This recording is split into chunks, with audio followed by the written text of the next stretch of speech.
Isaiah is limping. Something is wrong with him. Thomas will not return tonight. He was pretty despondent not to be able to play. I mean, that guy's a tough guy, and he plays through a lot. A bad night gets even worse for the Celtics.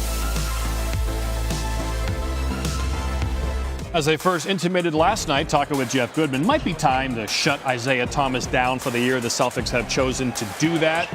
Injured hip. Celtics say he injured the hip in March, aggravated in Game 6 against Washington, and then last night against Cleveland. The swelling increased during the first 2 games of the series, and last night he was forced out. This is probably the right move, right, Tim? Yeah, I think it is. You know, you look at their offense, and when you have a 5'9" player that your offense is built around, even though he averaged 28 points a game this year, if that guy is limited in any way physically, well, he can't escape now. He can't separate. And at 5'9", it's hard to really impact the game. So really your offense is completely bogged down because your best player at that size isn't 100%. So it's best in his best interest. It's also probably the best interest of their team right now and their offense, and seeing if they can just at least put up a little bit more of a fight and make the Cavs work a little bit harder. You really feel bad for Isaiah Thomas and what he has been through after an incredible year. You just have to have a ton of respect for what he accomplished this year, a breakout season. But then dealing with the tragedy with his sister and then this injury here as the playoffs are winding down. Not the kind of finish to the year that he wanted, but I think it's definitely the right decision. Yeah. This is going to be a sweep now for sure. It probably would have been anyway. But what about the future of Isaiah Thomas? This is such a conundrum. A bit from a PR standpoint, this is a massively popular player. And obviously his importance to this team, we'll see in the next 2 games in Cleveland how important he is, how he is really the whole team on so many ways.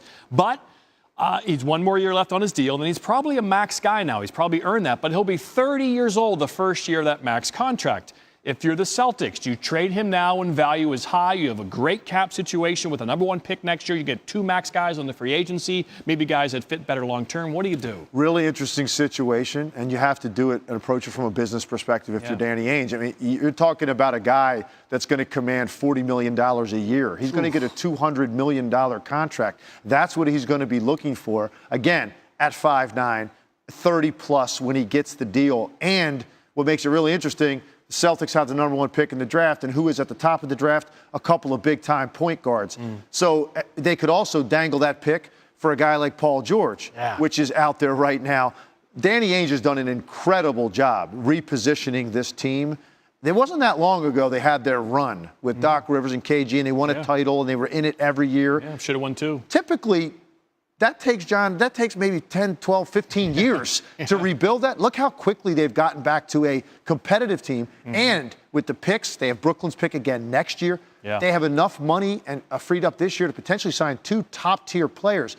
So Danny Ainge really has to look long and hard about this Isaiah Thomas situation. Do you trade him now while he's still at a palatable number on the books? He's got value around the league. There are teams that would desperately want that kind of scoring from the point guard position. So then you bring in a piece there. You draft a kid like Markelle Fultz at the top of the draft. There's your point guard solution, even though it's going to take him a couple years. But you know what? Do you want to be great now, or do you want to be great in 3 or 4 years, when LeBron starts to slow down?